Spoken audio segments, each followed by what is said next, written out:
when cars could only be driven by he-men chose them. They were bundles of trouble and mystery. The cars, I mean, and the less we women had to do with them, the better we liked it. Today, however, the increasing efficiency and simplicity of motoring has changed our outlook, and we like to be consulted. After all, we drive as well as men, so why shouldn't we help to choose the car? By the way, I shouldn't be surprised if this couple decide upon a Ford 8. If they don't, it will completely ruin the film. That's all right. He's signing on the dotted line. Yes, that V8 is a nice-looking car, isn't it? But so are all the Ford cars. Just you wait and see what the 8 can do. The running-in notice is really very important advice on how to ensure that you will get the best out of a car. New engines are like babies and some husbands. They have to be nursed. Oh, there's an indescribable thrill in driving a new car, whether it's your first or your latest one. And when it's comfortable, good to look at, to say nothing of having plenty of power, then you have that happy feeling that even the stern Bobby is admiring you at the wheel.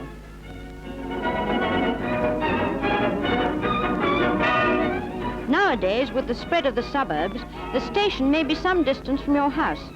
It's so much safer to keep that precious husband of yours out of crowded buses and run him by car to the station. After all, the poor man has to work so hard all day, so he says. What a wonderful sense of freedom the possession of a car brings. You can go where you like and do what you like. It makes travelling on long journeys in town or country so easy. One very important point in any car is good braking. It shows the value of efficient brakes, not of being just a ball. Contrary to general opinion, the running-in period of a car need not curtail its activities. Admittedly, it calls for patience. It requires you to limit the speed.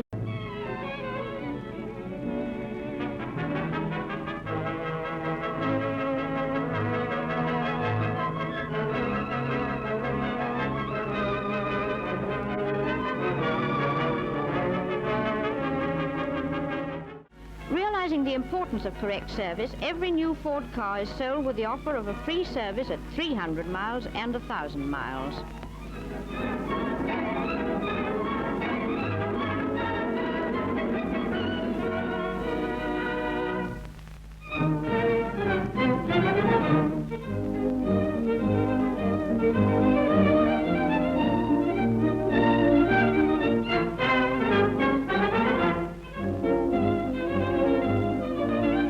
The work scheduled is the result of long experience of such things, and it is uniform through the Ford dealer organization in Great Britain. Just see how thorough the inspection is.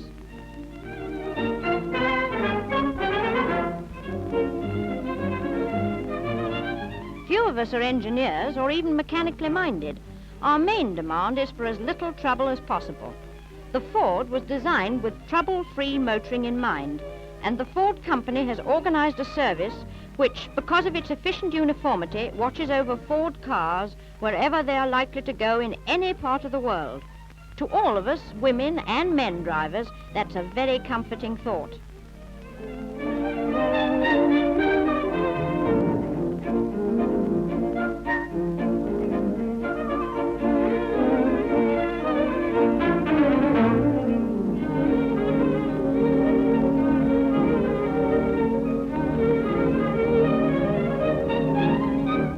Away again on highway or byway, the engine purring with all the pleasure of its smooth-running quietness.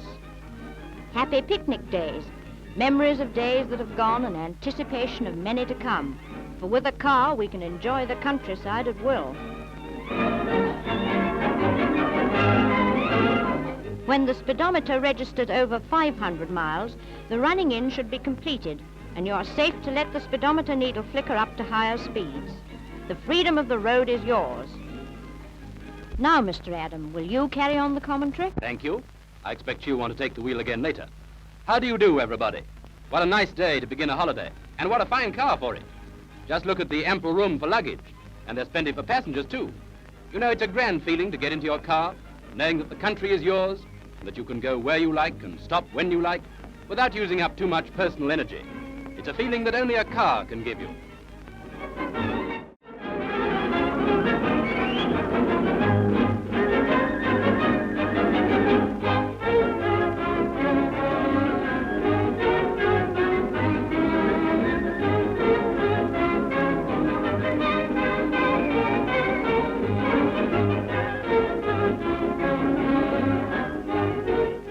going to take you on a typical tour, a varied tour, we think you'll agree, and we'll start with Bournemouth, with its beautiful gardens and tropical shrubs and trees.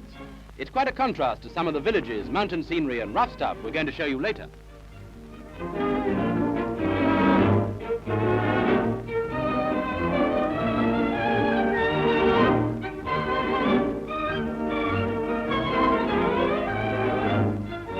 From Bournemouth, we move on to Weymouth. We're attracted, as everyone is, by the Punch and Judy, old yet always new to each generation.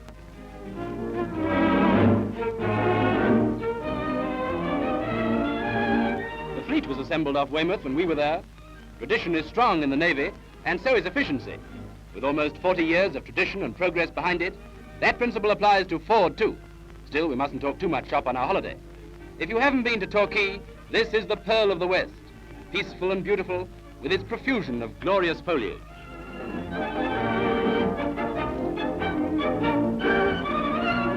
And now let's make our way northward into Gloucestershire, to one of the loveliest of its many lovely villages.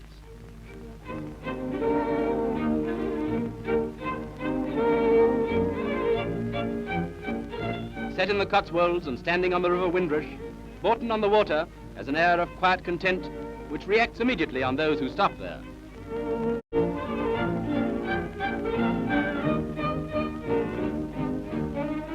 Onward and upwards into Herefordshire, through villages of stone, of half-timbered houses, to villages of picturesque charm which lie in the deep valleys. There's much to be said for the peaceful and unchanging village in this disturbed and progressive world. Even the oldest inhabitant has seen little alteration in his native Withington.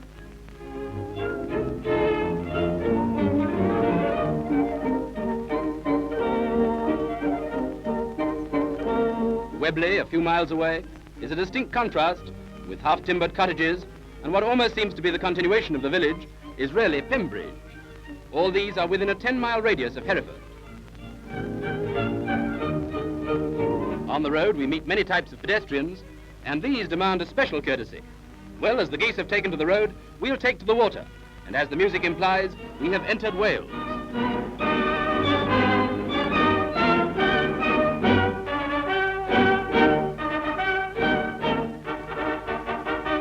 Bearing still northwards, we find nearing Dolgethley the stone cottage village of Miss Callie.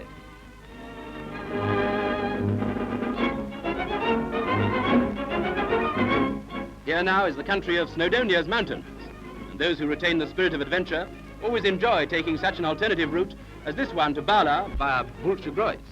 That is, of course, if they want to go to Bala. This route contains one of the most famous trial hills with a hard-going gradient of 1 in 4.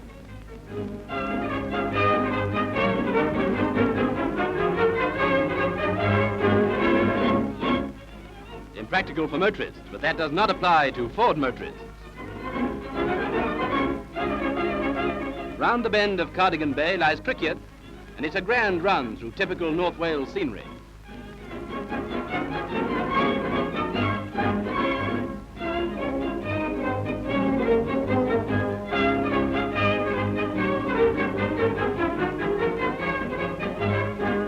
Across the bay is the castle, which all tourists visit when they stop here.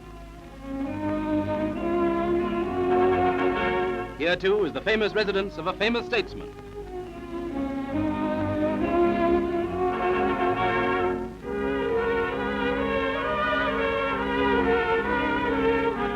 But the magnetic north is drawing us ever upwards. The next stop is Pont Aberglaslyn, in what might be called the Falls and Gullies country.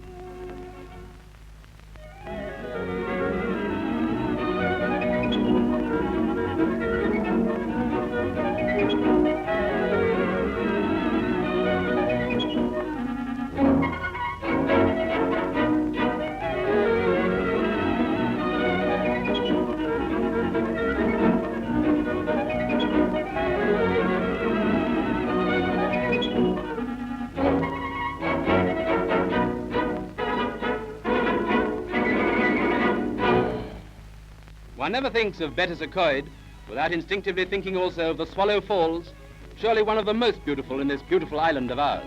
They're grand, aren't they?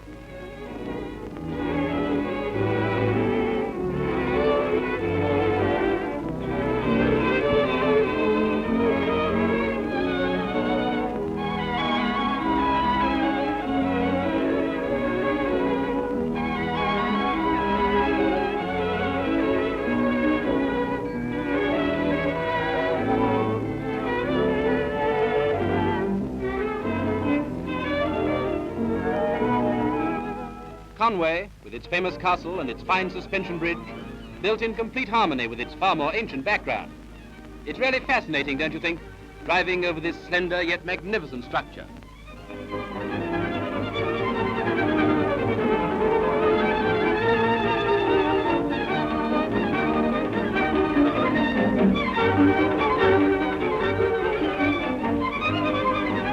From Conway, we turn eastwards.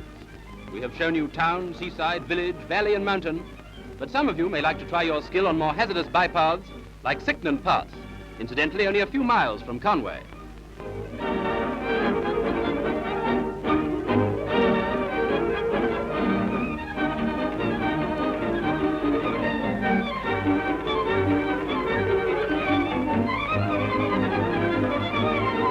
You can see the dangerous state of the track. Narrow, uneven and steep. Did I say steep? Well, you must be sure of your car to tackle obstacles like this. Perhaps, of course, the Derbyshire Dales may appeal to you more. You can choose the orthodox roads along the glorious valleys, but we're going to concentrate on freak hills.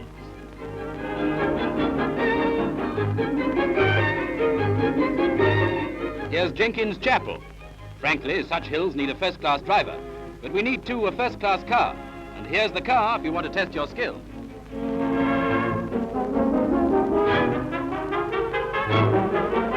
Yorkshire drivers would perhaps be more at home on Rosedale Chimney, a real terror with deep steps. Not, mind you, that they hold any terror for the fall.